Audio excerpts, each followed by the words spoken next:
பிடித்தாலும் விட மாட்டார். இது சொல்லித்தான் ஆகணும். சிலர் சொல்லுவாரு நேர்த்தியாக முடிக்கணும். ஆனா நேர்த்தியாய் முடிக்கிறவங்க எல்லாம் முடிக்க முடியாது. அவரு சொல்றதே முடிக்க விரும்பணும். விளங்குதா? எத்தனை பேருக்கு விளங்குது? நாம் நேரத்தை குறிச்சு அந்த நேரத்துக்கு கரெக்டா வந்தா நேரத்துக்கு எடுத்து செய்ய நேரத்தில் முடியும். ஆமென். ஆகவே அதிலே நம்ம தெளிந்த புத்தி உள்ளவராக இருக்க வேண்டும். அல்லேலூயா. கர்த்தர் மகா பரிசுத்த நாமத்துக்கு ஸ்தோத்திரம். இங்க ஒரு 2 ராஜாக்களின் புத்தகம் 5ஆம் அதிகாரத்தில் முதல் வசனத்தை வாசிங்க தம்பி. சீரிய ராஜாவின் படைத்தலைவனாகிய நாகமான் என்பவன் தன் ஆண்டவனிடத்தில் பெரிய மனுஷனும் எண்ணிக்கை உள்ளவனுமாய் இருந்தான். அவனுடைய குறிச்சுக்கு அவன் பராக்கிரமசாலியா இருந்தான். இந்த ராஜாவோட சேனாதிபதியா இருந்தவன் எந்த ராஜான்னு போட்டிருக்கு? சீரிய ராஜா. நல்ல எடுத்துக்கொள்ளுங்க. சீரிய ராஜாவோட படைத்தலைவரை குறித்து நம்ம கொஞ்சம் தியானிக்க போகிறோம். நல்ல கவனிங்க. வாசிங்க வசனத்திலிருந்து. சீரிய ராஜாவின் படைத்தலைவனாகிய படைத்தலைவன். நல்லா எழுதிக்கங்க. படைத்தலைவன் நாகமான் என்பவர் அவருடைய பேரு. தன் ஆண்டவனிடத்தில் பெரிய மனுஷனும் எண்ணிக்கை உள்ளவனுமாய் இருந்தான். ராஜாவிடத்துல பெரிய மனுஷனும் எண்ணிக்கையில உள்ளவனுமாய் இருந்தான். அவனை கொண்டு கர்த்தர் சீரியாவுக்கு ரட்சிப்பை கட்டளையிட்டார். பாத்தீங்களா? ஆனா கட்டளையிட்டார். அடுத்த வசனம் சொல்லுகிறது மகா பராக்கிரமசாலியாக. அவனுடைய தன்மையும் அங்க சொல்லப்படுகிறது. எனக்கு எப்படிப்பட்டவன்? மகா பராக்கிரமசாலி என்று போட்டிருக்கிறது. அடுத்த வசனம் அவனோட வேட்சு பின்னாடி வருகிறது. மகா பராக்கிரமசாலியாகிய அவனும் குஷ்டரோகியா இருந்தது. இவனுக்குள்ள இருக்கிற எல்லா தன்மை இருக்கு. இப்ப அவனுக்கு என்ன இருக்கு? குஷ்டரோகம் இருக்கு. குஷ்டரோகியை சேர்த்துக் கொள்வாங்களாம். குஷ்டரோகியை கண்டா ஒதுங்கி போயிடுவாங்க. அப்படிதானே? பல வியாதிகள் இருக்கு. ஆனா இந்த பராக்கிரமசாலிக்கு என்ன இருக்கு? குஷ்டரோகம். நல்ல ஜனத்துக்கு அவன் அதிகமா ஜனங்களை சேர்த்தவன் தான். ராஜாவோட வலதுவத்திலிருந்து படைத்தலைவன் தான். சேனாதிபதி தான். பராக்கிரமசாலி தான். அவனுக்குள்ள என்ன இருக்கு? குஷ்டரோகம் இருக்கு. இப்ப இது மூலமா இஸ்ரேல் ஜனங்களுக்கு என்ன உண்டாங்க? அந்த தேசத்துக்கு ஒரு ரட்சிப்பு வருது. அதாக வாசிங்களா? மறக்க மாட்டேங்கல்ல. அப்ப இதுக்கு பயன்படுகிறது ஏதாவது ஒண்ணு வேணும் இல்ல? வேணுமா வேண்டாமா? அடுத்த வசனத்துக்கு போவோம். சீரியாவில் இருந்து தஞ்சுகள் புறப்பட்ட இஸ்ரவேல் தேசத்திலிருந்து ஒரு சிறு பெண்ணை சிறைபிடித்துக் கொண்டு வந்திருந்தார்கள். இவர்கள் கூட்டத்துக்குள்ள என்ன சொல்லி ஒரு சிறுமியை பிடித்துக் கொண்டு வந்தார்கள். அவள் நாகமானின் மனைவிக்கு பணிவிடை செய்தாள். நாகமானுடைய மனைவிக்கு வேலைக்காரியா இருந்தாள். அவள் தன் நாச்சியாரை பார்த்து இப்ப சிறையிருப்பில் பிடிக்கப்பட்டவன் இவருக்கு வேலைக்காரியா வச்சிருக்கிறான். இந்த சிறுமி சொல்லுகிறதை நல்லா கவனிக்கணும். அவள் தன் நாச்சியாரை பார்த்து அவளோட வேலைக்காரி எஜமாத்தியை நோக்கி என் ஆண்டவன் சமாரியாவில் இருக்கிற தீர்க்கதரிசியிடத்தில் போவாரானால் நலமாயிருக்கும். பிடித்து வந்ததை மறந்து விட்டான். சிறுமி என்று யோசிக்கல, நான் இருக்கிற இடம் என்று யோசிக்கல. நல்லா யோசிக்கணும், நல்லா பத்துக்கல. ஆனா எஜமான்ட இருக்கிற என் ஆண்டவனுக்கு என்ன சொல்லுகிறான்? யாரு? நாகமானை பார்த்து என்ன சொல்றான்? ஆண்டவரே, அவனுக்கு குஷ்டம் இருக்கு. ஆனால் இப்ப நீங்க ஒண்ணு சரி, சமாரியாவிலே தானே சொல்லப்பட்டிருக்கிறது. சமாரியாவில இருக்கிற தீர்க்கதரிசியின் இடத்தில் போவாரானால் நலமாயிருக்கும் என்று எஜமாட்டி இடத்துல வேலைக்காரியான சிறுமி சொல்லுகிறான். அவர் இவருடைய குஷ்டரோகத்தை நீக்கி விடுவார். போனா நலமா இருக்கும் என்று சொல்லிக்கிட்டு அவர் என்ன செய்வாரு? அவட நம்பிக்கை எப்படி போகுது? சிறுமின்னு பார்க்கல, இருக்கிற இடம்னு பார்க்கல, ராஜாவோட தளபதி பராக்கிரமசாலின்னு பார்க்கல, ஜனத்துக்கு தலைவர் என்று பார்க்கல, அவள் அடுத்த இஸ்ரேல் தேசத்திலிருந்து பிடிக்கப்பட்டவள் என்றெல்லாம் நோக்கி பார்க்கிற. எத்தனை பேர் விசுவாசிக்கிறோம்?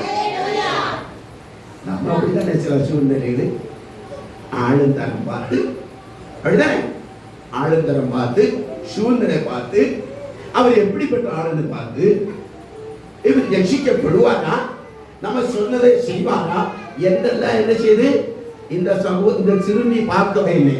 அவ்வாயை தொடர்ந்து அந்த வார்த்தையை நினைச்சாங்க, சொல்லிக் கொண்டார். சொல்லுட வேலை யாருடைய? விசுவாசிக்கிறாயிருக்க நமக்குள்ள வேலை தான். அது சொல்லித்தான் ஆகணும். ஆனா இந்த சிறுமி இந்த வார்த்தையை எஜமான்கிட்ட சொல்லிக் கொடுத்தார். ஆனா இதுல சரி ஒரு ஆழங்கள் நிறைய நான் போதிக்க வேண்டி இருக்கிறது. நல்லா கவனிக்கணும் பிள்ளைகளை.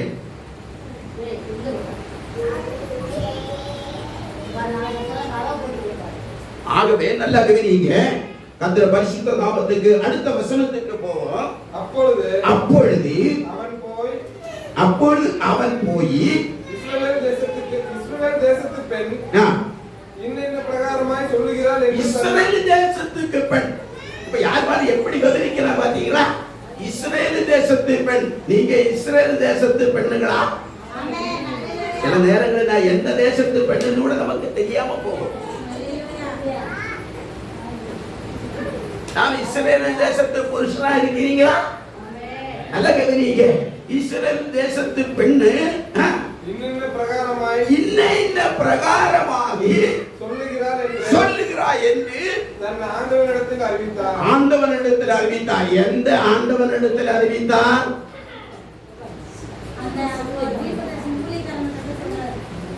அங்க கீழே ஒரு வாசிங்க. அப்பொழுது சீரியாவின் ராஜா நல்லது. இப்ப யாரு போய் நயமா போய் யார்கிட்ட சொல்றான்? ராஜாவை எப்படி அழைக்கிறான்? ஆண்டவனை. புரியுதா? புரியலன்னா மறுபடியும் சொல்ற. புரியுதா? ராஜாவிடத்துல போய் ஆண்டவன்கிட்ட போய் சொல்றான், நல்லது போகலாம். யாரு சொன்னது? ராஜா நல்லதுன்னு சொன்னா. கேட்டது சிறுமி இடத்தில் கேட்டது கொண்டு ராஜாட்ட கொடுக்கிறான். அவளோட வார்த்தை கேட்டவுடனே ராஜா சொல்லுகிறான், நல்லது. வாயிது எது நல்லது வரணும்? இஸ்ரவேலின் ராஜாவுக்கு நிருபம் தருகிறேன். கேட்டவுடன் நல்லதுன்னு சொல்லி ஒரு நிருபத்தை எழுதி கையில கொடுத்துட்டான். அப்படியே இப்ப இவங்களுக்குள்ள எப்படி சிறுமியை பயன்படுத்துகிறான் கர்த்தர். எஜமாட்டியிடத்தில் அந்த வார்த்தை போகிறது. எஜமாட்டியோட வார்த்தையை புருஷன்கிட்ட போகிறது. புருஷன் அது கொண்டது தேசத்தின் ராஜாவிடத்துல கொண்டு கொடுக்கிறது. அவர் சொல்லுகிறார், இது நல்லது. சிறுமிதானே சொன்னானே, பிள்ளைக்கு என்ன தெரியும்?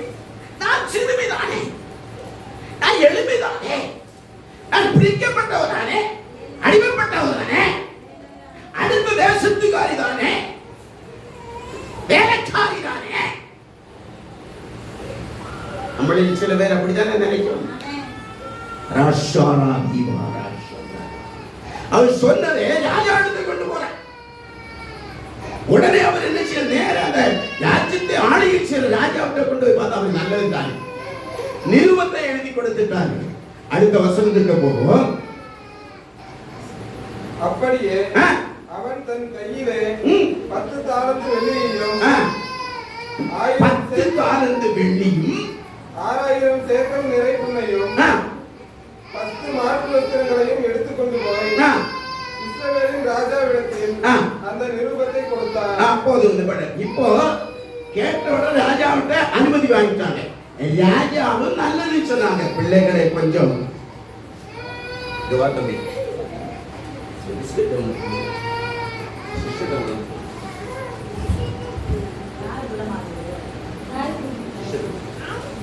நல்ல கவனிக்கிறோம். நிருபத்தை எழுதி கொடுத்தா நல்லதுன்னு கேட்டா உடனே இவர் வெள்ளி எடுத்தார், வஸ்திரம் எடுத்தார். வேற என்னது? 6000 சேக்கல் நிறை பொன்னையும் 10 மாற்று வஸ்திரங்களையும் மார்க்கு வஸ்திரத்தை எல்லாம் எடுத்துட்டா. நல்லா கவனிக்கணும். இஸ்ரவேலின் ராஜாவிடத்தில் அந்த நிருபத்தை கொடுத்தான். அந்த இஸ்ரவேலின் ராஜாவிடத்திலே இந்த ராஜா கொடுத்த நிருபத்தை கொண்டு ஒப்படைச்சிட்டான். அதிலே இந்த நிருபத்தை உம்மிடத்தில் என் ஊழியக்காரனாகிய நாகமான் கொண்டு வருவான் என்று இந்த எழுத்தில நிருபத்தில் எழுதியிருந்தான். என்னோட படசேனாதி இந்த நிருபத்தை உன்னை கொண்டு வருவா என்று சொல்லி இந்த எழுத்துல எழுதி கொண்டு கொடுத்தான். அவர் அங்க கொண்டு யார்கிட்ட கொடுத்தா?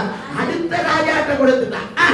நீர் அவன் குஷ்டரோகத்தை நீக்கிவிட அவனை உம்மிடத்தில் அனுப்பி இருக்கிறேன் என்று எழுதியிருந்தது. அதுல என்ன குஷ்டம் மாறதுக்கு யார்கிட்ட கொண்டு கொடுக்கணும்? ராஜாட்ட இந்த நிருபத்தை கொண்டு ராஜாட்ட கொடுத்துட்டாங்க. இப்ப இந்த ராஜாவும் அந்த ராஜாவும் கூட இந்த சம்பந்தப்படணும் இல்ல, ஒரு சம்பந்தப்படல. இது வாசிச்ச உடனே அந்த இஸ்ரேல் ராஜா என்ன செய்தார்னா, வாசிக்கலாம். இஸ்ரவேலின் ராஜா அந்த நிருபத்தை வாசித்த போது அவன் தன் வஸ்திரங்களை கிழித்துக் கொண்டு ஒரு மனுஷனை அவன் குஷ்டரோகத்தினின்று நீக்கிவிட வேண்டும் என்று அவன் என்னிடத்தில் நிருபம் அனுப்புகிறதற்கு கொல்லவும் உயிர்ப்பிக்கவும் நான் தேவனா. பாத்தீங்களா? நிரூபத்தினுடைய ஆழத்தை புரிய எழுதினது தியானிக்கல, தன்னை குறித்து தியானிச்சாங்க. அனுப்புற நிரூபத்தில் எழுதி இருக்கிற இவன் வருகிற இவனுக்கு நீ குஷ்டம் மாற்றி உதகணும் என்று சொன்னதை வாசிச்சது. இவர் வாசிச்சுட்டு தலைகீழா இவர் முடிவெடுத்தார். யாரு? இஸ்ரேலின் ராஜா. இவர் வஸ்திரத்தை கிழித்து ரெட்டுடுத்து சாம்பல் உட்கார்ந்து இவர் என்ன கேள்வி கேட்கிறாங்க? நான் உயிர்ப்பிக்கிறது, குஷ்டரோகம் மாத்துக்கிறது, நான் என்ன கடவுளா? குஷ்டரோகியை அனுப்பிட்டு இவர் நினைச்சது உட்கார்ந்து வஸ்திரத்தில் ஆண்டவர் சமூகத்தில் உட்கார்ந்துட்டாரு. இவன் என்னை விரோதிக்க சமயம் தேடுகிறான். பாத்தீங்களா? பகை உண்டாக்குறதுக்கு, விரோதம் உண்டாக்குறதுக்கு, சண்டை உண்டாக்குறதுக்கு, வழக்காடுறதுக்கு, யுத்தத்துக்கு என்று இப்ப யாரை அனுப்பிடல. நீ என்ன செய்யணும் பார்ப்போம். இப்படிதானே அவன் நினைச்சிருப்பான். அதனால தானே கீழே எடுத்து சஸ்திரம் கீழே உட்கார்ந்தான். இப்ப விரோதம் உண்டாக்குறது இவன் நினைச்சிட்டான். நல்லா கவனிச்சு கேட்கணும். இது யாருக்கு தெரிகிறது? சமாரியாவில் இருக்கிற தீர்க்கதரிசியாய எலிசாவுக்கு தெரியும். அடுத்த செய்தி இந்த இத்தனை காரியங்கள் நடக்கிறது எல்லாம் தீர்க்கதரிசிக்கு எங்க போயிட்டு செய்தி போயிட்டு இவர் உட்கார்ந்து புலம்புறோன்னு எலிசா சொல்லுகிறான். அங்க வாசிக்கிறோம் கீழே. இஸ்ரவேலின் ராஜா தன் வஸ்திரங்களை கிழித்துக் கொண்ட செய்தியை தேவனுடைய மனுஷன் அங்க நல்ல கவனிக்கிறான். தேவனுடைய மனுஷனாகிய எலிசா கேட்டபோது அவன் நீர் உம்முடைய வஸ்திரங்களை கிழித்துக் கொள்வானேன். அவன் என்னிடத்தில் வந்து இஸ்ரவேலிலே தீர்க்கதரிசி உண்டு என்பதை அறிந்து கொள்ளட்டும் என்று ராஜாவுக்கு சொல்லி. தேவதிட்டம் எங்க வரணும்? இஸ்ரேலி ஜனங்களுக்குள்ளே ஆட்சி செய்யற ராஜா இதை உணராம, தீர்க்கதரிசி இருக்கிறாங்க தேவ மனுஷன் உணராம தன்னைத்தானே கிழித்து கொண்டு ரெட்டுடுத்து கீழே உட்கார்ந்தாங்க. தேவ சித்தத்துக்கு என்ன யோசிக்கல. சமாரியாவில் ஒரு ஊழியக்காரன் தீர்க்கதரிசி இருக்கிறவன் உணரல. இப்ப கர்த்தருடைய ஆவியானவர் இவனை ஏவி என்ன செய்றாங்க? நீ என்ன இந்த வசனம் கொடுத்து கொடுக்கிற, அவனை என்னிடத்தில் அனுப்பினா இஸ்ரவேலில் ஒரு தேவன் உண்டு நினைச்சது அறியும்படி அற்புதம் நடக்கணும். மரங்களை தட்டி கர்த்தருக்கு மகிமை சொல்லுங்க. இங்க அதே வசனத்தை மீண்டும் வாசியுங்கள். இஸ்ரவேலின் ராஜா தன் வஸ்திரங்களை கிழித்துக் கொண்ட செய்தியை தேவனுடைய மனுஷனாகிய எலிசா கேட்டபோது நீர் உம்முடைய வஸ்திரங்களை கிழித்துக் கொள்வானேன். அவன் என்னிடத்தில் வந்து இஸ்ரவேலிலே தீர்க்கதரிசி உண்டு என்பதை அறிந்து கொள்ளட்டும். அப்ப இஸ்ரவேலிலே ஒரு தீர்க்கதரிசி உண்டு அவன் அறிய வேண்டும் என்று ராஜாவுக்கு சொன்னார். அப்படியே நாகமான் தன் குதிரைகளோடும் தன் ரதத்தோடும் வந்து எலிசாவிட வாசல் நல்லா கேட்டுங்கன்னா நான் கடைசியில கேள்வி கேட்பேன். வாசல்ல நின்றான். எங்க நின்றான்? எலிசா இருந்த கூடாரத்தில் வாசல்ல வந்து நின்றான். அப்பொழுது எலிசா அவனிடத்தில் ஆள் அனுப்பி நீ போய் யோர்தானில் 7 தரம் ஸ்நானம் பண்ணு. அப்பொழுது உன் மாம்சம் மாறி நீ சுத்தமாவாய் என்று சொன்னா. இந்த 2 வார்த்தையை சொல்லி யாரை எலிசா கூட போகல, ஆளை அனுப்பித்தான் சொன்னேன். சில நேரங்களிலே ஆளை அனுப்பி சொன்னாலும் கேட்க மாட்டாங்க, ஊழியர்கள் ஆளை அனுப்பி சொன்னாலும் கேட்க மாட்டாங்க, நேரிட்டு சொன்னாலும் கேட்க மாட்டாங்க. ஆனா இதனுடைய ஆழமான சத்தியத்தை நான் இப்ப விளக்க போகிறோம். அப்போதுதான் உங்களுக்கு கண்கள் திறக்கப்படும். எத்தனை பேருடைய கண்கள் திறக்கப்படும்? இப்ப என்ன சொல்ல, நீ போய் என்ன யோர்தான் நதியில 7 தடவை முங்கி எழுதுனா பழைய நிலைமை வந்துடும். இவன் போவானா? கொஞ்சம் போராட்டம் பண்ணி தான் போவான், உடனே போக மாட்டான். இவன் நினைச்சான், நீங்க கீழே நான் அடையாளம் பட்டுக்கிறேன், அவன் நினைச்சா என்ன கூப்பிடுவாங்க, உள்ளே வச்சு மதிப்பாங்க, தடவுவாங்க, என்ன செய்வாங்க, வள்ளியாயா பரவாயில்லையா வாங்கய்யா, கர்த்தருன்னே ஆசிரிப்பாரையா, கர்த்தரும் கூட இருப்பாரையா, இன்னைக்கு கர்த்தர் உயர்த்த போறதையா, ராஜாவோட தளபதியாக இருக்கிற சேனாதிபதியாக இருக்கிற பராக்கிரமசாலி இங்க வந்துட்ட, கொஞ்சம் உற்சாகப்படுத்தி தூக்கி சுமந்து ஏன்னா வந்திருக்கிற வெள்ளி பொன்னு வஸ்திரம் எல்லாம் கொண்டு வந்திருக்காங்க இல்லையா. இப்ப அதெல்லாம் எலிசா தெரியுமில்ல, அவன் நினைச்ச மாதிரி நடக்க எல்லாம் புரிஞ்சுக்கணும். அவன் ஒரு ஆளை அனுப்பி சொல்லி நீ போப்பா, போக வழியிலே யோர்தான் நதி ஒன்று இருக்கு, அவன் எங்க எத்தனை தடவை குடிச்சிருப்பாங்க. அவன் யோசிப்பான், நீங்க நல்லா யோசிச்சு பாருங்க. போய் நீ என்ன யோர்தான் நதியில முங்கி, அது ஒரு தடவை 7 தடவை முங்கு, அவன் 70 தடவை முங்கி இருப்பான், எத்தனை தடவை குளிச்சிருப்பான். இந்த குஷ்டத்துக்கு அவன் யோசிச்சு எத்தனையோ காரியங்களே அந்த யோர்தானை சிந்திச்சிருப்பான். நல்ல கவனிக்கணும். ஆமென். ஆத்மன் சொன்னான், நீ போய் என்ன செய்து யோர்தான் நதியில போய் 7 தடவை. அவன் கேட்ட போது அதுக்கு நாகவான் கடும் கோபம் கொண்டான். என்ன பாஸ்டர், என்னதே நீங்க வந்தா, என்னதே என்னதேன்றீங்க, விளங்குதா? எத்தனை பேருக்கு விளங்குது? விளங்குதா? போய் கர்த்தருடைய பரிசுத்த நாமத்துக்கு ஸ்தோத்திரம். சுடு தண்ணியில குளிங்க. என்னையா வேற வேலை இல்லை இருக்கு, அப்படிதானே? என்ன தேயி வேற என்னெல்லாம் சொல்லுவாங்க, தண்ணி ஜெபம் பண்ணி போய் குடின்னு சொல்லுவாங்க, அப்படிதானே? ஊழியக்காரி தண்ணி ஜெபம் பண்ணி போய் அந்த பூனை அவர் ஜெபித்தாரு, தண்ணி ஜெபம் பண்ணி கையில கொடுத்தாரு, இது போய் குடிங்க, இது உடம்புல ஊத்துங்க, இதை வச்சு கழுகுங்க, கண்ணு பார்வை இடையில கண்ணில ஊத்தி கழுங்க சொல்லியிருக்காங்களா? சொல்லியிருக்காங்களா? ஆனா இந்த பராக்கிரமசாலி அவன் நினைச்சா, நான் படைத்தலைவன் அல்லவா, நான் ராஜாவோட பதவியில் இருக்கிற சேனாதிபதிகளுக்கு தலைவன் அல்லவா. இவன் பார்த்து என்ன சொல்லுகிறான், நீ வந்து திரும்பி போயிருச்சு யோர்தான்ல 7 தடவை முங்கி எழுந்திருச்சு போ, பழைய நிலைமை போறவனுக்கு என்னது வரும் என்று சொன்னான். ஆனால் அவன் கேட்டுட்டு என்ன சொல்லுகிறான், கடும் கோபம் கொண்டான். கொண்டு புறப்பட்டு போய் அவன் வெளியே வந்து நின்று தன் தேவனாகிய கர்த்தருடைய நாமத்தை தொழுது தன் கையினால் அந்த இடத்தை தடவி இவ்விதமாய் குஷ்டரோகத்தை நீக்கி விடுவான் என்று எனக்கும் நினைத்திருந்தேன். அவன் கைகள் எல்லாம் தொட்டு, பாஸ்டர் சொல்றீங்க, கொஞ்சம் வெய்யுங்க, நீங்களே சொல்லுங்க, நான் செல்லிலூட ஜெபம் பண்ணா சுகமாச்சா? சிலருக்கு தொடர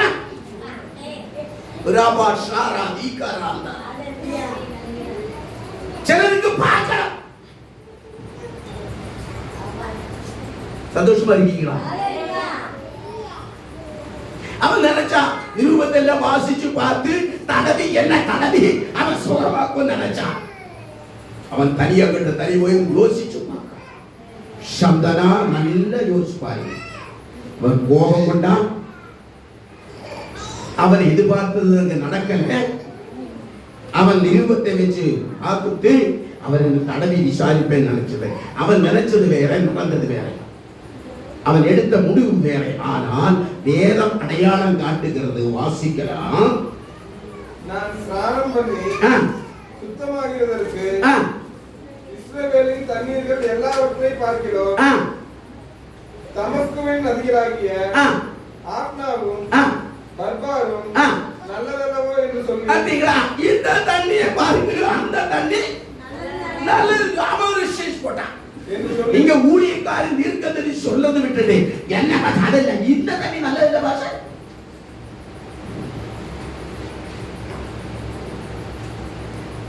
அப்படிதானே? இதோட என்னங்க, திருப்பரங்குளத்தில் இருக்க தண்ணி நல்லா இல்ல, நல்லது தானே. அடுப்பு என்னது, ஐய நதியா, அங்க நல்லா இருக்கும்ல. இவன் என்னது, இந்த யோர்தான் நதியை குறித்து சொல்றேன். அதை விட நான் அந்த குளத்தில் எவ்வளவு முங்கி இருக்கிறேன். ஆமே, அதானே அவன் நிரூபிச்சான். இந்த வசனத்தை மறுபடியும் வாசிக்க சீக்கிரம் முடிச்சோம். நான் ஸ்நானம் பண்ணி சுத்தமாகிறதற்கு இஸ்ரவேலின் தண்ணீர்கள் எல்லாவற்றை பார்க்கிறோம். தமஸ்குவின் நதிகளாகிய ஆப்னாவும் பர்பாரும் நல்லதல்லவோ என்று சொல்லி உக்கரத்தோட திரும்பி போனான். எதுக்கு வந்தான்? இவன் நிரூப கையில வாங்குன்னு நினைச்சான்.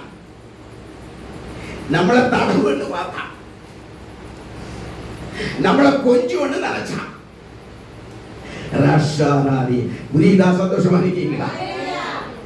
நம்மளை புகழ்னு பார்த்தா. ஏன்னா இதெல்லாம் நடந்து தானே அங்க ஜெபம் நடக்கலாம். எங்க இருந்து வரீங்க? அங்க வந்தீங்களா? ராஜா என்ன சொன்னாரு? ராஜா என்ன சொல்லினாரு? நல விசாரி அப்படிதானே. நல்லா இருக்கீங்களா சிஸ்டர்? வாசனை நல்லா, வாசனை பார்க்க நல்லா இருக்கு.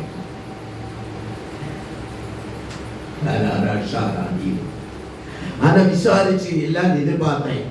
அவன் ரெண்டாவது என்ன செய்த, இதெல்லாம் ஆராய்ச்சி பண்ணி பார்க்கிறான். பார்த்துட்டு என்ன செய்யறாங்க? வசனம் சொல்லுகிறது, அவன் ஊழியக்காரர் சமீபத்தில் வந்து அவனை நோக்கி, தகப்பனே, அந்த தீர்க்கதரிசி ஒரு பெரிய காரியத்தை செய்ய உமக்கு சொல்லி இருந்தால் அதை நீர் செய்வீர் அல்லவா? ஸ்நானம் பண்ணும், அப்பொழுது சுத்தமாவீர் என்று அவர் உம்மோடே சொல்லும் போது அதை செய்ய வேண்டியது எத்தனை அதிகம் என்று சொன்னார்கள். அப்பொழுது அவன் இறங்கி தேவனுடைய மனுஷன் வார்த்தையின்படியே யோர்தானில் 7 தரம் முழுகின போது அவன் மாம்சம் ஒரு சிறுபிள்ளையின் மாம்சத்தை போல மாறி அவன் சுத்தமான. சொன்னதே செய்தால் அங்க யோசிச்சு கணக்கு போட்டு டேட்டு போட்டு அதனோட தன்மைகளை போட்டு அடுத்த ஆத்தை பார்த்து அடுத்த குளத்தை பார்த்து அடுத்த நிரூபங்களை பார்த்து ராஜாவிட்ட போனது இவன் மதிக்காம எல்லாம் போட்டுட்டு பார்த்துட்டு கோபம் கொண்டு நிற்கும் போதுதான் கூட இருக்கிற இப்படிதான் நல்லா புரியணும். கூட இருக்கிறவங்க வந்து சொல்லுகிறான், என்னம்மா இப்படி இருக்கிறீங்க? தேவன் சொன்னதே நீ செஞ்சியா? இல்லம்மா ஏஞ்சிட்டு போய் சொல்ல, நீ செஞ்சா நல்லா இருக்குன்னு. அப்போதான் மறுபடியும் புத்தி தெரியும். அல்லேலூயா. சொன்னதை மறந்து விட்டுட்டு கர்த்தர் சொன்ன வார்த்தையை மதிக்காம அது கீழ்ப்படியாம தனக்குள்ள ஒரு கோபம் உண்டாக்க. அங்க போற இப்படி எல்லாம் சொன்னார் ஐயா. இப்படியே நான் கோபம் வந்து நான் ஒரு திட்டத்தை போட்டு வரப்படை போட்டு எத்தனை நதியிலே நான் குடிச்சேன். அதை விட இந்த இஸ்ரவேல் நதியில் இருக்கிற யோர்தான் பெரிய சுத்தமா என்றெல்லாம் அவன் நிரூபிச்சு கொண்டுதான். ஆனா தேவ சித்தம் நிறைவேறதுக்கு இரண்டாவது ஊழியக்காரர் உடம்படியா இருக்கிற வேலைக்காரனை அனுப்பி சொல்லுகிறார். அங்க என்ன வாசிக்கிறோம்? ஒரு பெரிய காரியத்தை செய்ய உமக்கு சொல்லி இருந்தார், ஒரு பெரிய காரியம் நடக்கணும் சொல்லி இருந்தால் அதை நீர் செய்வீர் அல்லவா? ஸ்நானம் பண்ணும், அப்பொழுது சுத்தமாவீர் என்று நீ சொன்னதே பெரிய காரியங்களை சொன்னது நீ செய்தாத்தா அந்த அடையாளம் நடக்கணும்னு என்ன சொல்ல? ஸ்நானம் பண்ணு.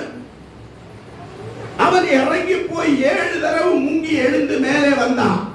நல்லா கேட்டுக்கணும். இனி இதே ஒரு ரகசியங்கள் இருக்கிற சொல்லிக் கொண்டு வருகிறேன்.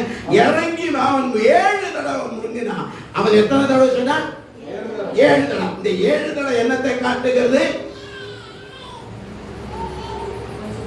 பரிபூர்ணத்தை காட்டுகிறது.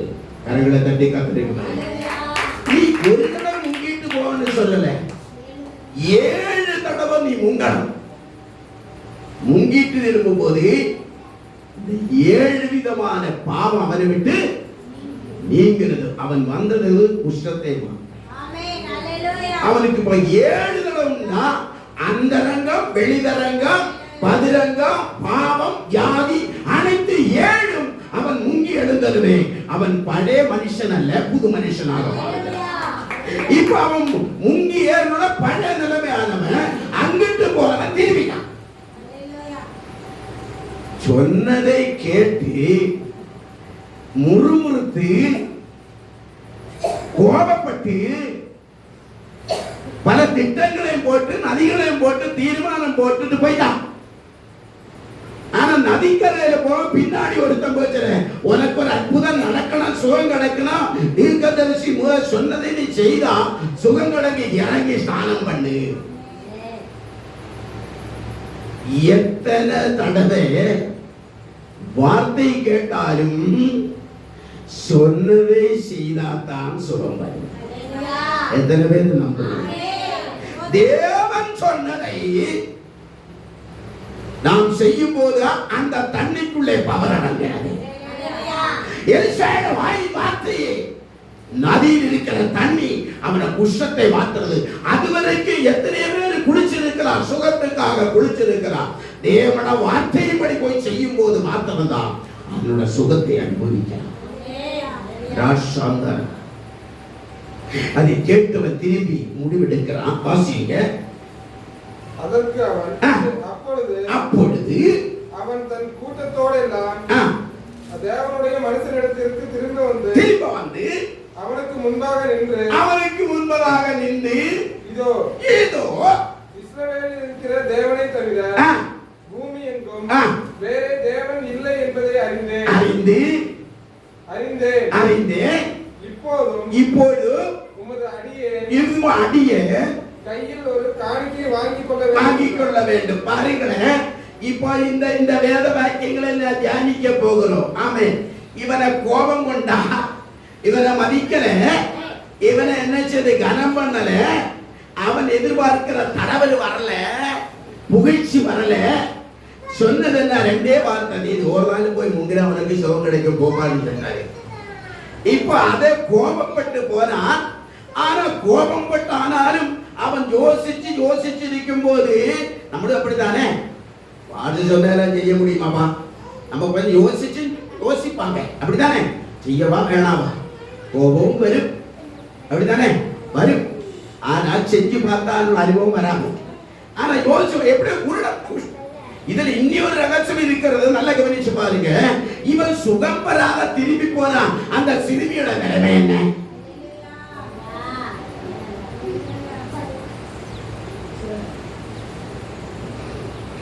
அதே ஆண்டவர் பார்க்கணும் இல்ல? இந்த தேசத்தில் இருக்கிற சமாரியர் இருக்கிற வேத வாக்கியத்தின்படி எலிசா என்ற தீர்க்கதரிசியோட வார்த்தை நிறைவேறனா பகைதானே உண்டாகும். 2 ராஜாக்களுக்கும் பகை உண்டாகும். ஏப்பா, நான் அன்னிப்புறவனுக்கு நீ அவனுக்கு குஷ்டம் மாறணும்னு சொல்லி நிருபத்தை எழுதி கொடுக்கிறான். ஆனா இவன் எழுதி கொண்டு போன நிருபத்துக்கும் அங்க நடக்கிற சம்பவத்துக்கும் செயல்களுக்கும் வித்தியாசமா இருக்கிறான். இவன் கோபம் கொண்டான் என்று இருக்கிறது. அல்லேலூயா. ஆனா தேவ சித்தம் கோபம் கொண்டாலும் அது நடத்த சித்தமா இருக்குன்னா இந்த ராஜ்யத்துக்குள்ள சண்டைக்கு காரணமாகும். நீங்க நல்லா கவனிச்சு பாருங்க. அவன் திரும்பி வந்து இஸ்ரவேலில் தேவனாய கர்த்தரை தவிர பூமி எங்கும் வேற தேவன் இல்லை என்பதை அறிந்தேன். கர்த்தருக்கு மகிமை செலுத்துங்கள். இந்த அவன் குளித்த நதி விடுதலை கொடுத்தாரா? அவன் நிர்ணயிச்ச நதியில் அவனுக்கு சுகம் பெற்றதா? இல்லை.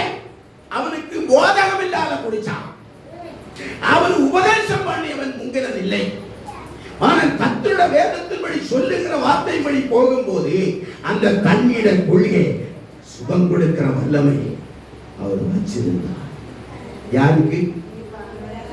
ஆனா கூட அநேகர் குஷ்டரோகி குடிச்சிருக்கார் அந்த இடத்துல, இதுதானே.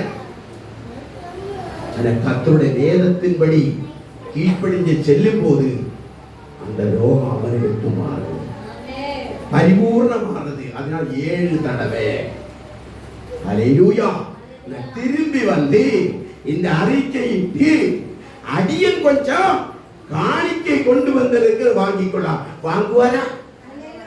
வாங்குவாரா? வாங்குவார எத்தனை பேர் சொல்றீங்க? வாங்க மாட்டார். ஏன் தெரியுமா? யாராவது சொல்ல முடியுமா? முதல் சந்தேகப்பட்டான், முறுமுறுத்தான், கோபப்பட்டான். அவன் நினைச்சது நடக்காதபடி எலிசாவிடத்தில் எதிர்பார்த்தது நடக்காம திரும்பி போயிட்டான். ஆனால் சுகம் பெற்ற உடனே திரும்பி வரான். சுகம் பெற்ற உடனே திரும்பி வரான். நீ கொடுக்க கொண்டுதானே வந்த. அந்த சிறு பிள்ளை சொன்ன வார்த்தைகள் சுகம் பெறுவார், அங்க போனா நலப்படுன்னு சொன்ன, அதே மறந்து விட்டான். ஆனா கொண்டு போய் சுகம் பெற்ற உடனே கொண்டு வந்து அந்த காணிக்கையை வாங்கிக்கிறான். இது நான் ஏற்றுக்கொள்வாரா? ஏற்றுக்கொள்ளமா? நீ சந்தேகப்பட்டு சுகம் பெற்ற எங்கள் தேவன் உண்மை உள்ளவர்கள் நிரூபித்தார். வார்த்தை கர்த்தரை கனப்படுத்தினார், சிறுமியோட வார்த்தையை கனப்படுத்தினார். ஏனென்றால் இஸ்ரவேலி தேவனை தவிர தேவனை நிரூபிக்கணும் என்றால் சந்தேகத்தில் அற்புதம் நடத்தான். அவிசுவாசத்தில், முறுமுறுப்பிலும், கோபத்திலும் கர்த்தர் அற்புதங்களை செய்தார். திரும்பி வந்தார். சுகம் பெற்றவனை நிரூபங்களை கொடுத்து மறந்துட்டா, எல்லாம் மறந்துட்டு காணிக்கை கொண்டு வந்ததை எல்லாம் எடுத்து வாங்கிக்கிறீங்களான்னு கேட்கிறாங்க. அடுத்த வசனத்தை சொல்லுங்க. அதற்கு அவன், இப்போதும் உமது அடியேன் கையில் ஒரு காணிக்கை வாங்கிக் கொள்ள வேண்டும் என்றான். அதற்கு அவன், நான் வாங்குகிறது இல்லை என்று கர்த்தருக்கு முன்பாக அவருடைய ஜீவனை கொண்டு சொல்லுகிறேன் என்றார். பாத்தீங்களா? கர்த்தருக்கு முன்பு சொல்லுகிறேன், நான் அவருடைய ஜீவனை கொண்டு சொல்லுகிறேன் என்று இந்த காணிக்கை ஏற்றுக்கொள்ளவில்லை. யாரை வைக்கிறாங்க? முதலிடம் கர்த்தரை வைக்கிறார். கர்த்தரிடத்தில் கொண்டு வந்து கொடுக்காத, விசுவாசிக்காத, புலம்பி முறுமுறுத்து சந்தேகப்பட்டு பின்பு வேலைக்காரனை அனுப்பி நீ கீழ்ப்படிந்து சென்றபடினாலே அந்த காணிக்கை கர்த்தருக்கு என்னது? கர்த்தருக்கு என்னது? வேண்டாம், பிரியமில்லை. நாம் கர்த்தருடைய நாமத்தினால் வாங்க வேண்டும் என்று அவனை வருந்தினாலும் தட்டுதல் பண்ணிவிட்டான். அப்பொழுது நாகமான், ஆனாலும் 2 கோவேறு கழுதைகள் சுமக்கத்தக்க 2 பொதிகள் உமது அடியேனுக்கு கட்டளையிட வேண்டும். உமது அடியேன் இனி கர்த்தருக்கே அல்லாமல் அந்நிய தேவர்களுக்கு சர்வாங்க தகனத்தையும் பலிகளையும் செலுத்துவதில்லை. மற்ற ஆச்சாரங்களுக்கு நான் என்ன செய்றேன்? சர்வாங்க பலிகளும் செய்யறது இல்லை, வணங்குறது இல்லை, ஏற்றுக்கொள்றது இல்லை என்று சொல்லி அங்க ஒப்பு கொடுத்தான். அல்லேலூயா. இதுக்கு காரணம் யாரை கர்த்தர் பயன்படுத்தினார்? சிறுமி, அடிமைய சிறுமியே. கேட்டாலும் கேட்காவிட்டாலும் நீ சொல்லணும், கேட்டாலும் கேட்காவிட்டாலும் சொல்லணும். கேட்கிற மட்டும்தாங்க சொல்லணும். அப்படி எங்கேயாவது போட்டிருக்கா? அவர் இருந்த நிலைமை யோசிப்பார். நான் சூழ்நிலைக்கு பார்த்துதான் பேசுவேன். ஆனா சிறுமிகளே, அவளோட குஷ்டம் மாத்துறதுக்கு அந்த சிறுமிக்குள்ள இருக்கிற விசுவாசம், இஸ்ரவேல் ராஜாக்களுக்குள்ளே ஒரு அற்புதம் நடக்கிறதுக்கும் 2 ராஜாக்களோட ஐக்கியம் பலப்படுறதுக்கும் இஸ்ரவேல் தேசத்திலிருந்து தீர்க்கதரிசியா இருக்கிற எலிசா சமாரியால் இருக்கிறேன் என்று அவனை அறியும்படியாக தேவன் அந்த அற்புதங்களை அவர் மூலமாக செய்தார்.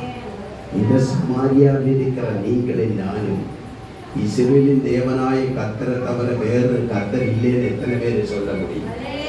அவர்களை தட்டி கர்த்தருக்கு மகிமை செலுத்துங்க. ஊதி வைக்காதீங்க, மறைச்சு வைக்காதீங்க, அடைச்சி வைக்காதீங்க. ஒரு வாரத்திலே கத்தர்களோடு கூட வந்தா போதும் போனா போதும், கத்திருக்கே மகிமை, கத்திருக்கே சோதரம், கத்திருக்கே ஒன்று செய்தியா கொடுக்கிறாங்க. நம்மளோட வாழ்க்கை அந்த சிறுமியை போல மாற்றிக்கொள்ள வேண்டும். அந்த சிறுமியோட சிந்தனைகளை ஒரு குஷ்டரோகியை மாற்றுவதற்கு காரணம். என்ன கேட்கிற நீங்களும் நானும் பேசிக்கொண்டிருக்கிற கர்த்தர் சொல்லுகிறோம், நம்மளுக்குள்ள எத்தனை பலவீனங்கள் இருக்கிறார்கள், எத்தனை பிரச்சனைகள் இருக்கிறார்கள், எத்தனை அறிய முடியாத காரியங்கள் இருக்கிறது. நம்மளுக்குள்ளே அந்த ஐக்கியம் சரியான போகும் என்றால் வேறு தேவனிலே நம்மள வாயில் இருக்கிற வார்த்தை இந்த ரட்சிக்கப்படாத ஆமானுக்குள்ளே நகமானுக்குள்ளே ஐக்கியப்படுகிற காரியங்கள் வெளிப்பெற தேவன் சித்தமாயிருந்தது. அவனோட வாயில் ஒரு வார்த்தை கனம் பெற்றதுள்ளதாயிருந்தது. அல்லேலூயா, தேவ மகிமைக்கென்று நம்மளை கொடுக்க. இனி ஒரு குஷ்டரோகியை நாம் பார்க்க போகிறோம். வாசிக்கிறோம் இங்கே மத்திய 8ஆம் அதிகாரம் 1 வசனத்தை வாசியுங்கள். அங்கே ஒரு குஷ்டரோகி ஒருவரை சந்திக்க வருகிறார். வாசிக்கலாம் மத்தேயு 8.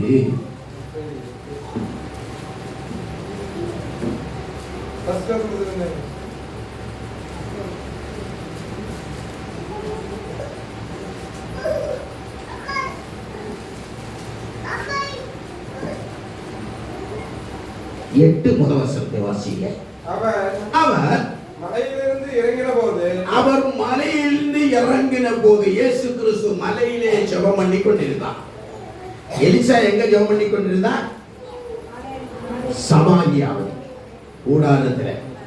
இப்ப இயேசு மலையிலே இறங்கி வந்த போது திரளான ஜனங்கள் அவருக்கு பின் சென்றார்கள். திரளான ஜனங்கள் அவரை பின்பற்றி வந்தார்கள்.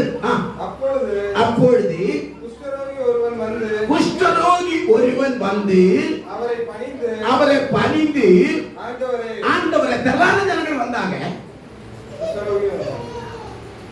குஷ்டரோகி வந்தாங்க.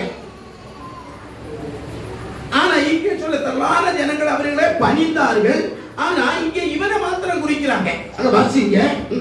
அப்பொழுது குஷ்டரோகி ஒருவன் வந்து அவரை பணிந்து ஆண்டவரே உனக்கு சித்தமானால் காத்துகிறான், என்னை சுத்தமாக்க உம்மால் ஆகும் என்றார். உனக்கு சித்தமானால் நான் சுத்தமாக உம்மால் கூடும் என்று சொன்னார். எப்படி சொன்னார்? நான் குஷ்டரோகியை தான் வந்திருக்கிறேன். நம்மளோட வாழ்க்கையில எத்தனை பிரச்சனை நம்மள இதயத்துக்குள்ள வேதனையா இருக்கிறது. அவன் வந்தது குஷ்டத்தை மாற்ற, இவனும் குஷ்டத்தை மாற்ற. நம்மளோட வாழ்க்கை அநேக குஷ்டம் போல் இருக்கிற பிரச்சனைகள் உண்டு. எத்தனை பேர் விசுவாசிக்கிறோம்? விட முடியாதது. எத்தனை தடவை குளிச்சும் மாறல, எத்தனை தடவை ஜெபித்தும் மாறல, எத்தனை வசனத்தை கேட்டும் மாறல. ஆனால் கர்த்தருடைய வார்த்தை என்ன? அவனுக்கு போனவனே என்ன நடந்துச்சு? இங்கே வாசிக்கிறோம், வந்து பணிந்து சொல்லுகிறார், உனக்கு சித்தமானால் என்னை சுத்தமாக்க உம்மால் ஆகும். உனக்கு சித்தமானால் நான் சுத்தமாக உன்னால் கூடும். இந்த குஷ்டம் உன்னால்தான் மாற முடியும். அந்த நம்பிக்கை அவனுக்கு வந்தது. ஆண்டவரே உனக்கு சித்தமானால் இந்த குஷ்டம் என்னை விட்டு நீங்க உம்மால் கூடும். இயேசு தமது கையை நீட்டி அவன் என்ன செய்தான்? 7 வரை குளிக்க சொன்னார். இங்க இப்ப அவனுக்கு என்ன தேவை? இயேசுவுக்கு இவனை தொடணும். அவன் வார்த்தையில சுகமானா, சொன்னதை போய் நதியிலே முங்கி சுகமானா, இப்ப இயேசுவிடத்தில் வந்தால் உனக்கு விருப்பம் இருந்தால், சித்தம் இருந்தால் என்ன சொஸ்தமாக்கும் என்று சொன்னார். எனக்கு சொஸ்தமாக்க எனக்கு மனதுண்டு என்று விசுவாசி செல்ல செய்தார்.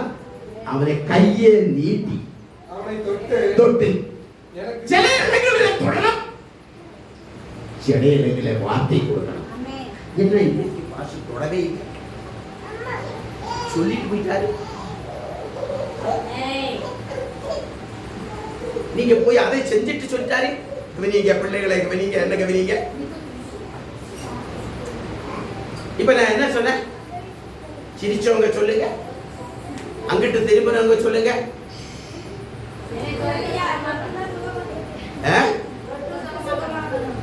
கவனிக்கிறீங்களா?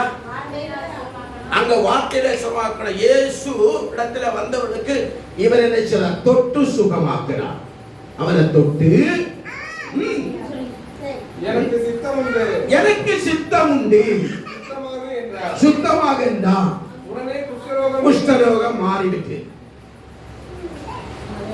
ஹல்லேலூயா. தேவனுடைய சித்தம். விசுவாசித்து எது கேட்டவரிடத்துல வந்து கேட்கிறது உண்டோ, எனக்கு சித்தம் உண்டு, நீ சொஸ்தமாக எனக்கு விருப்பம் உண்டு என்று அத்தனை தள்ளான ஜனங்கள் மத்தியிலே அவனுக்கு ஒரு நோக்கம் இருந்தது. என்ன வேணும்? நிறைய கூட்டங்கள் வரும், திரளான ஜனங்கள் வருவாங்க போவார்கள். ஆனா அவர் நோக்கத்தோட உள்ள வந்தவன் கேட்கிறான், எனக்கு ஒரு சுகமாகணும், எனக்கு இந்த குஷ்டம் மாறணும், உனக்கு சித்தமா இல்லை, என்ன சொஸ்தமா? எத்தனை பேரு ஏதாவது எதிர்பார்ப்போடு கூட ஒரு சொஸ்தம் கேட்கறது எதிர்பார்க்கிறேன். இது அவசியம். இயேசுவிடத்தில் வரும்போது, ஆலயத்துக்குள்ள வரும்போது, தேவ சமூகத்தை நாடும் போது ஒரு எதிர்பார்ப்பு கண்டிப்பாகவே இருக்க வேண்டும். கரங்களை தட்டி கத்திருக்க வந்தோம் போனவங்க எனக்கு ஒரு சுகம் கிடைக்கலாம், ஒரு விடுதலை கிடைக்கலாம், ஒரு மாற்றத்தோட வந்தேன். அவன் திரளான கூட்டத்தில் வந்தாலும் குருள் சாகினர் குஷ்டரோகி சொல்லுகிறார், நான் வந்திருக்க நோக்கம் உனக்கு சித்தம் உண்டு, சித்தமானார் இல்ல சொஸ்தமா. இந்த பிடிவாதம் இருக்கணுங்க. அசல் பேச்சு கார ஓட்ட முடியாது. உனக்கு எல்லாம் செய்ய சித்தம் உண்டு என்று கேட்கிறது தான் கர்த்தருக்கு பிரியமான. ஹல்லேலூயா. அவன் சொஸ்தமான. ஆமென். மூன்றாவது அதிகாரத்தை நான் வாசிச்சு முடிக்க விரும்புகிறேன். சுகம் பெற்று போனார். கீழே வாசிக்கிறோம், அதன் பகுதி வாசியுங்கள். இயேசு அவனை நோக்கி, இதை நீ ஒருவருக்கும் சொல்லாதபடி எச்சரிக்கையாக. இயேசுவே சொல்லுகிறார். ஐயா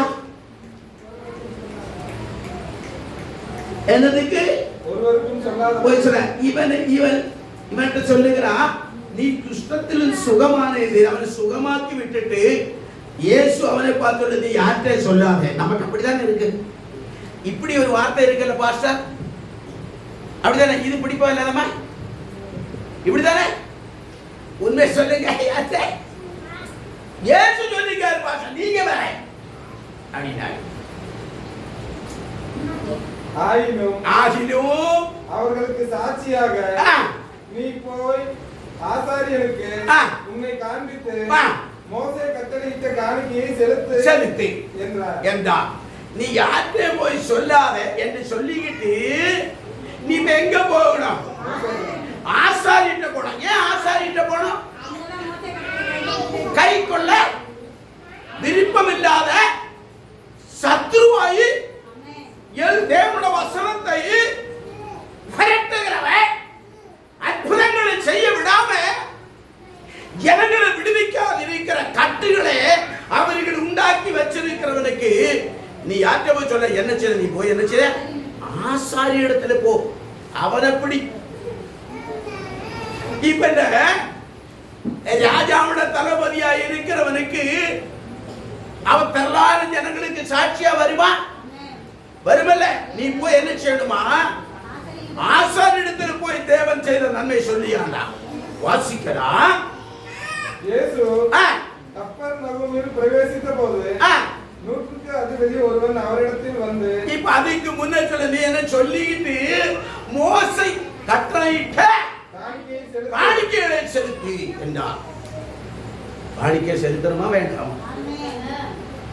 பாசு காணிக்கைக்கே பழப்பா இருக்கிறார். சொல்ல இயேசு சொல்லு, அப்படித்தானே? இயேசு சொல்லு, மோசே உங்களுக்கு என்ன கட்டளையிட்டோ, பாபு பாசு என்ன கட்டளையிட்டோ அந்த காணிக்கை ஒரு அல்லேலியா சொல்லுங்க. எத்தனை சந்தோஷமா இருக்கு. வேத உபதேசத்தில் அல்லாத ஒரு உபதேசம் நான் சொல்ல மாட்டேன். ஆமென். அல்லேலூயா. சொஸ்தமாயிட்டான், ஆசாரிட்ட போய் காட்டு என்று சொல்லிட்டு மோச கட்டளையிட்ட காணிக்க சொல்லிட்டு போயிட்டு விட்டார். இந்த செய்தி எல்லாம் எங்க நடக்குது? இயேசுவோட ஊழியத்திலே அற்புதங்கள் எல்லாம் கேள்விப்பட்டு இப்போ ஒரு அடுத்த கட்டத்துக்கு போ, ஒரு குரூப்பை இவரு தானா, இவரு தான் அற்புதம் செய்கிறவரா என்று போய் விசாரிச்சுட்டு வாங்கன்னு சொல்லி இயேசுவிடத்துல ஒரு கூட்டம் வாசிக்கலாம். லூக்கா இல்ல மத்தேயு 10ஆம் அதிகாரம்.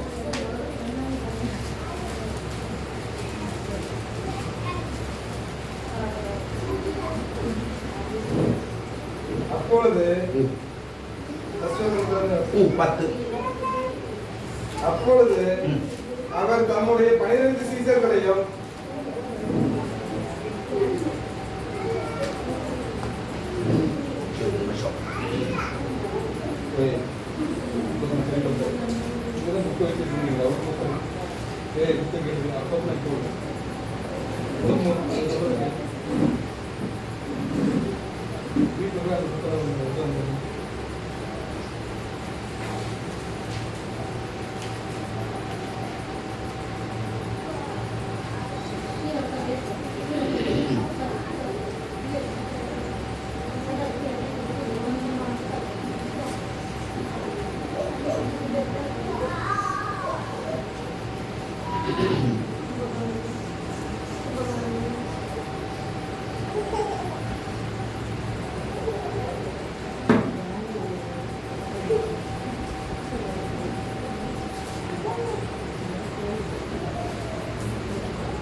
வாசிக்கலாம். லூக்கா 13ஆம் அதிகாரம் 10ஆம் வசனத்தை வாசியுங்கள்.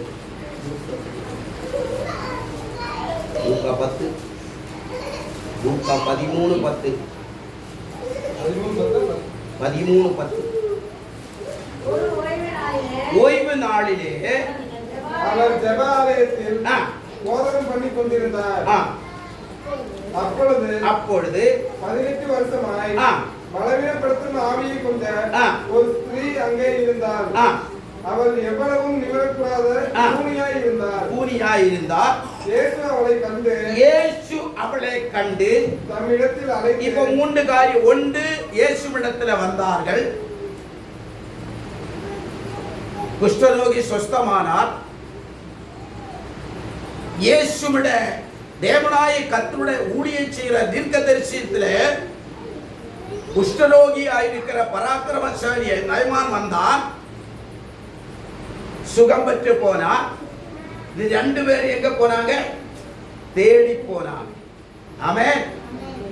தேடி போனாங்க. 3வது கட்டத்தில் இயேசு பிரசங்கம் பண்ணி கொண்டிருக்கிற தேவாலயத்திலே இருக்கும்போது அவர கண்களிலே ஒரு ஸ்திரீ, பலவீனப்படுத்தும் ஆவியை கொண்ட ஒரு ஸ்திரீ, பலவீனப்படுத்துகிற ஆவியை கொண்ட ஒரு ஸ்திரீ அங்கே இருந்தார்கள். இயேசுவிட பார்வையிலே இப்ப எத்தனை பேருக்கு பலவீன கொண்ட ஸ்திரீகளா இருக்கிறதுனால யோசிப்பாங்க. இப்ப எங்க வந்திருக்கும்? நம்ம சமாரியாவில தொடங்கினது, மலையிலே இறங்கி வந்தது, குஷ்டரோகியை சுஸ்தமாக்குனது, இப்ப தேவாலயத்துக்கு வந்திருக்கிறார். இப்ப தேவாலயத்திலே ஓய்வு நாளிலே கர்த்தர் தேவாலயத்திலே பேசிக்கொண்டிருக்கும் போது அங்கே பலவீனப்பட்ட ஒரு ஸ்திரீ இருந்தார். அவள் எவ்வளவும் நிமிரக்கூடாதவளை கூனியாய் இருந்தது. இயேசு அவளை கண்டு தன்னிடத்தில் அழைத்தார். எப்படி அழைத்தார்? இவன் தேடி போய் கேட்டவன சொஸ்தமான, எனக்கு சொஸ்தமா. இவரு தேடி போனார், ஆனா இவரோ அழைத்தார். ஏன் இந்த ஸ்திரீயை அழைத்தார்? இவர் ஏன் தேடி போனார்? இவர் தேடி போனது கேள்விப்பட்டு போனார். ஆமென். இவரோ தேவாலயத்தில் இருக்கும் போது அந்த தேவாலயத்தில் இருக்கிற பலவீனன் மனுஷரை பார்க்கிறார். நல்லா புரிஞ்சுதா புரியலையா? அப்ப தேவாலயத்தில் வருகிற மக்களோட பலவீனங்களை யார் பார்க்கிறார்? எத்தனை பேர் விசுவாசிகள்? அந்த பலவீனங்களை சிறிய பார்க்கிறார். இவருடைய வாழ்க்கையில நிமிர முடியாத ஒரு தூண் முதுகில் இருக்கிறது. ஒரு பெரிய பாரம் முதுகு மேல் இருக்கிறது. எத்தனை பேர் உங்களோட முதுகு மேல பாரம் அப்படிதானே? என்ன புரியுதா? புரியுங்கிற ஒரு நல்லையிலே நிமிர்ந்து நிக்க முடியல பாஸ்டர், நிமிர்ந்து நிக்க முடியல, பாரம் இருக்கிறது. ஆமென். அவன் நிமிர்ந்து ஆண்டவர் பார்க்கிறார், அவளை அழைத்தார். வாசிங்க. இயேசு அவளை கண்டு தம்மிடத்தில் அழைத்து ஸ்திரீயே உன் பலவீனத்தினின்று விடுதலையாக்கப்பட்டாய் என்று சொல்லி அவன் மேல் தமது கைகளை வைத்தார். அங்கே என்ன செய்தார்? இயேசு கைகளை வைத்தார். உடனே அவள் நிமிர்ந்து தேவனை மகிமைப்படுத்தினார். இயேசு ஓய்வு நாளிலே சொஸ்தமாக்கினபடி. நல்ல அந்த மீனிங்க. இயேசு தேவாலயத்தில் வரும் அதோட நோக்கம் என்ன? சொஸ்தமாக்கல். இயேசு தேவாலயத்தில் வருகிற மக்களுக்கு செய்ய வேண்டிய வேலை என்ன? சொஸ்தமாக்குறது. எத்தனை பேர் சொஸ்தத்தை எதிர்பார்க்கிறீங்க? தேவாலயத்தில் வரும்போது அவரை பார்க்கிறது நல்லா பார்க்கலாம். அவருடைய ஒவ்வொருத்தருடைய பலவீனங்களை பார்க்கிறார். ஆனா அந்த நாள் அந்த சிறிய கூப்பிட நோக்கம் என்னன்னா, அவளுக்கு தெல்லான வருஷங்களுக்கு கிட்டத்தட்ட 18 வருஷம் என்று சொல்லணும். அவள் வெகு காலமா அந்த கூலியா இருக்கிறது. உங்க வாழ்க்கையில என்னோட வாழ்க்கையில இருக்கிற கூலிகளை மாற்றுறது கர்த்தர் ஒருவர் தவிர வேற வழியே இல்லை. கூலிய வாழ்க்கை, குறுகிற வாழ்க்கை, ஒடுங்கி கிடக்கிற வாழ்க்கை, கட்ட முடியாத வாழ்க்கை, நிமிர்ந்து நிற்கிற வாழ்க்கை. இயேசு உங்களை அழைக்கும் போது நல்லா நீங்கள் விட்டு கொடுத்தால் வாழ்க்கையிலே கூறு மாறும். ஆமென், ஆமென். எத்தனை பேர் விசுவாசிக்கிறீங்க? நல்லா விசுவாசிக்கும் போது நம்மளோட வாழ்க்கையிலே அவளுக்கு எதிர்பார்ப்பு நம்பிக்கை விடல. மாத்திரம் எத்தனை வருஷத்துல அந்த ஆலயத்தில் வந்தேன்னு முக்கியமல்ல, எப்படி வருகிறாய் என்று புரியல. அவளுடைய பலவீனங்களே நினைச்சு கொண்டு என்னைக்காவது ஒரு சுகம் கிடைக்குமா, என்னைக்காவது ஒரு விடுதலை கிடைக்குமா என்னோட எதிர்பார்ப்போடு கூட அவள் வந்திருக்கிறான். ஆனால் அவளுடைய கண்களிலே கர்த்தருக்கு கிருபை இறங்கினது. கர்த்தருடைய கிருபை அவள் மேல இறங்கும் போது அவளை அழைத்தார். அழைத்தவளை தொட்டு அவளை சுகமாக்கு. ஆமென். குஷ்டரோகிக்கு சொத்தம் கொடுத்தார், கூலிக்கு சுகம் கொடுத்தார். கர்த்தருடைய பரிசுத்த நாமத்தை மகிமைப்படுத்தி நீங்கள் நானும் உணர்ந்து கொண்டு தேவாலயத்தில் வந்தா என்ன நடக்கும் என்று புரிஞ்சுட்டீங்களே. அந்த பலவீனங்களை யார் அறிகிறார்? அவர் ஏன் தேவாலயத்திலே சொஸ்தமாக்கிறேன்னு கேட்டா, தேவாலயத்திலே பிரச்சனை இருக்கு. அங்க அது கீழே போட்டிருக்கு. ஏன்னா அங்கேயும் தடைகள் இருக்கிறது. அந்த குஷ்டரோகி, 2வது குஷ்டரோகியை அனுப்பி போய் நீ என்ன செய்யணுமா? ஆசாத்தியம் கொண்டு சொல்லணும். ஏனென்றா வேத பிரமாணத்தை பரட்டுறவர்களுக்கு நீங்களை நானும் சாட்சிகளாயிருக்கணும். நரகளை தட்டி கத்தருக்கு அவன் தேவனால் சுகம் பெற்றது. ஒன்னை தடை பண்ணுகிறவனுக்கு இல்லை, சுவிசேஷத்துக்கு தடையா இருக்கிறவன், ஆச்சாரங்களுக்கு கட்டுப்படுவது இருக்கல, அவனை எதிர்த்து நிற்கிறவனா நீ எல்லாத்தையும் சொல்லு. அவன்கிட்ட போய் சொல்லு. ஏன்னா தலையை பிடிக்க நம்மளுக்கு சில நேரங்களில் தலையை விட்டுட்டு வாழை பிடிப்பாங்க. அங்க போய் சொல்லு, காணிக்கை செலுத்து.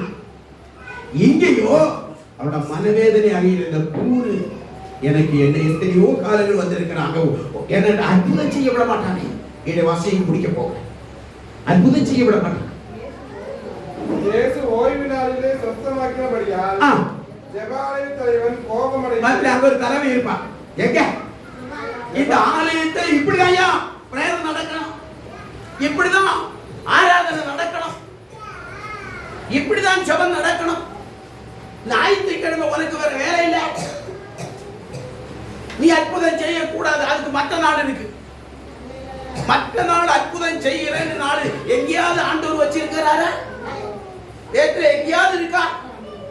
அவரை நம்புறவனுக்கு எந்த இடத்துல அவர் அற்புதம் செய்வார். ஏன்னா இவரை அந்த இடத்துல இவர் அற்புதம் செய்தால்தான் இவரை மூக்குக்கு பிடிக்க முடியும். எப்படி மூக்க பிடிக்க முடியும்? அதான் தேவனுடைய திட்டம் வித்தியாசமா இருக்கும். ஆகவே நம்மட நோக்கம் ஆலயத்தில் வரும்போது இன்னைக்கு என்னோட கூனிய வாழ்க்கை மாறுமா என்ற நம்பிக்கைக்கு நாம் விழிக்கும் போது அங்கு எதிர்ப்புகளும் வந்தது. ஆனா வாசிச்சு முடிப்போம். ஜெபாலய தலைவன் கோபமடைந்து ஜனங்களை நோக்கி, வேலை செய்கிறதற்கு 6 நாள் உண்டு, அந்த நாட்களில் நீங்கள் வந்து சொஸ்தமாக்கிக் கொள்ளுங்கள், ஓய்வு நாளிலே அப்படி செய்யலாகாது என்றார். கர்த்தர் அவனுக்கு பிரதியுத்தரமாக, மாயக்காரனே, சுவிசேஷத்தை மதிக்கிறவர்கள், தேவனுடைய வார்த்தையா விடுதலைமாக்கி ஜனங்களே எக்ஸிப்டுக்குள்ள கொண்டு வருவதற்கோ தேவனுடைய திட்டத்துக்கு மறுதலிக்கிறவனுக்கு தேவன் வச்சிருக்கிற பேர் என்ன? மாயக்காரன். மாயக்காரனே, மாயக்காரனே, உங்களில் எவனும் ஓய்வு நாளில் தன் எருதையாவது தன் கழுதையாவது தொழுவத்திலிருந்து அவிழ்த்துக் கொண்டு போய் அதற்கு தண்ணீர் காட்டுகிறது இல்லையா? இதோ சாத்தான் 18 வருஷமாய் 18 வருஷம் இந்த 18 வருஷம் இந்த ஆலயத்துல வந்திருக்கிறார். இங்க 18 வருஷமா எத்தனை பேர் வரீங்க? அருமையான மகளை ஒரு கூனிய வாழ்க்கையை மாற்றி நம்ம அப்பா பேசுறோமா? கூனிய வாழ்க்கையை மாறணும். உன்னை பார்த்து அழைக்கிறான், விரும்புறதா?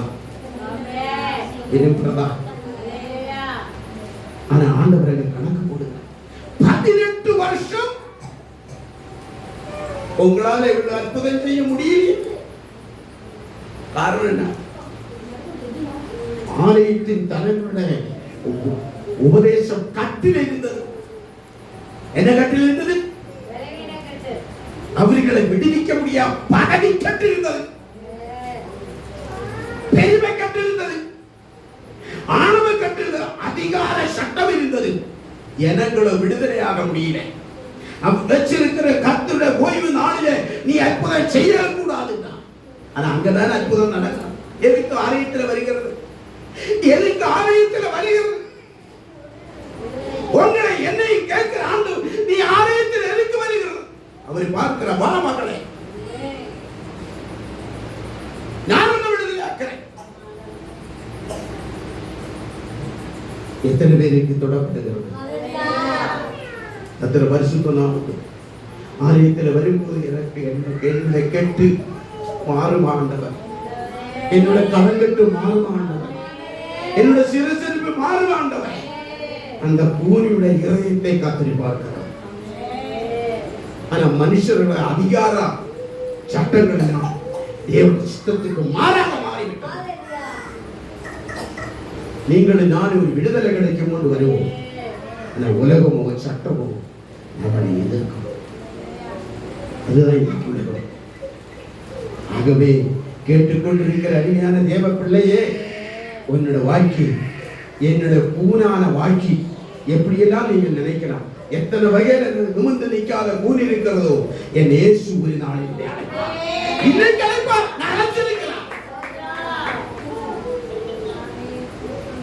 கண்களை மூடி செபிக்கிறார், ஒப்பு கொடுக்கிறார்.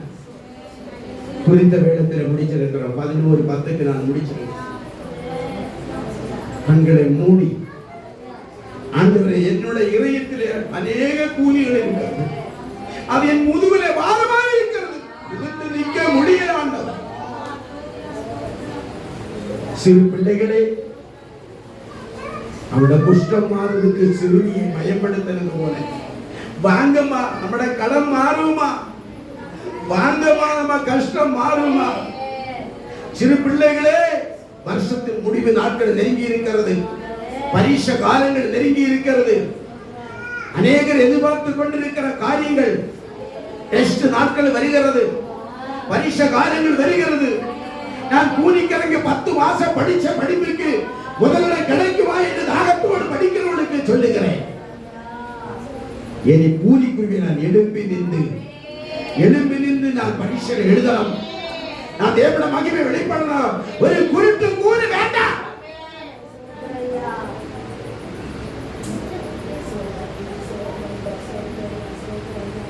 என்னோடு கூட கர்த்தர் பேசி இருக்கிறார், உங்களோடு கூட கர்த்தர் பேசி இருக்கிறார்.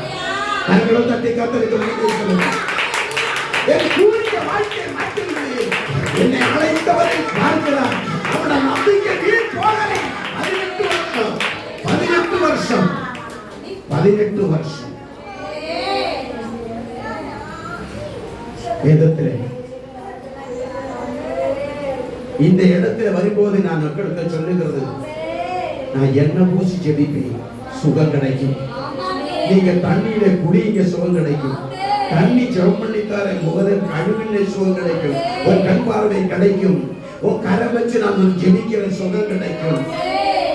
கர்த்தருடைய பரிசுத்த நாமத்துக்கு அநேக உபதேசத்தின்படி சில காரியங்களை ஊழியக்காரர் சொல்லும் போது அது கீழ்ப்படி செய்யும் போது கர்த்தர் அழுகிற வாழ்க்கையை மாற்றுகிற நிமிர்ந்து நிற்காத வாழ்க்கை, நிமிர்ந்து நிற்கிற வாழ்க்கை கர்த்தர் தேவாலயத்தை ஒன்னையும் என்னையும் பார்க்கிறார். கரைகளை காட்டி புரிந்து நடக்கிற வாழ்க்கை, மகிழ்ச்சியான வாழ்க்கை, கர்த்தருடைய வாழ்க்கையை மாற்றப் போகிறார்.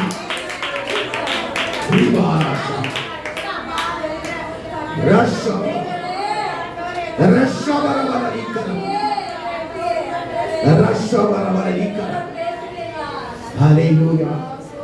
Asuci jara surikama. Surikama.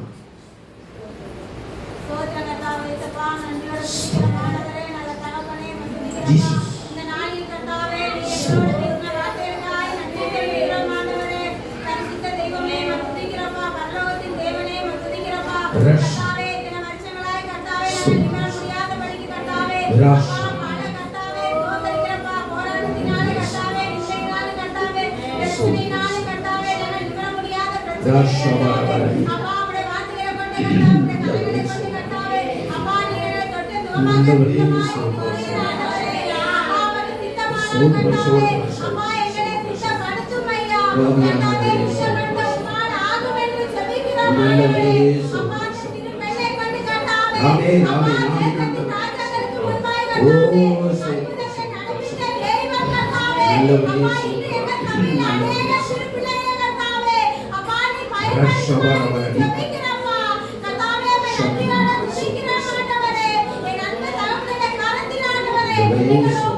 கரங்களை தட்டி கர்த்தருக்கு மகிமை செலுத்துவோம். நன்றி ஆண்டவரே, எங்கள் தேவன் எங்களை பூமிகளை மாற்றி பேசியிருக்கிறோம். எங்களை நிமிர்ந்து நீக்க கர்த்தர் கிருபை செய்ய போறோம். எங்களை முதுகில் இருக்கிற பாரங்கள் ஆண்டவரே, கண்கள் இருக்கிற உடலில் இருக்கிற அநேக ஆண்டவரே பலவீனங்கள் உண்டு.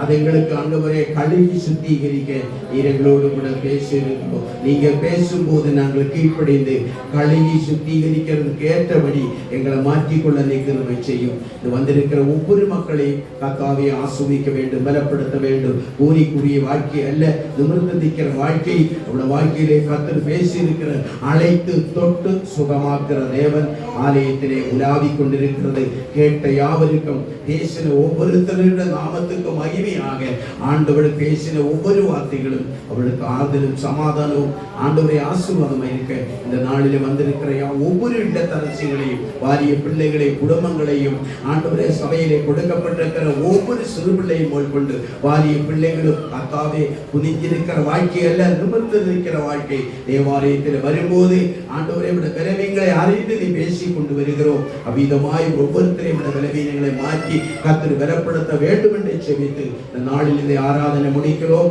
தேவன மகிமைக்கு கொடுக்கிறோம். இயேசுவின் நாமத்தில் வேண்டிக் கொள்ளுகிறோம். ஜீவனுள்ள நல்ல பிதாவே ஆமென். சேர்ந்து சொல்லி ஆத்துமாவே கர்த்தரே ஸ்தோத்திரி, என் உள்ளமே பரிசுத்த நாமத்தை ஸ்தோத்திரி, என் ஆத்துமாவே கர்த்தரே ஸ்தோத்திரி.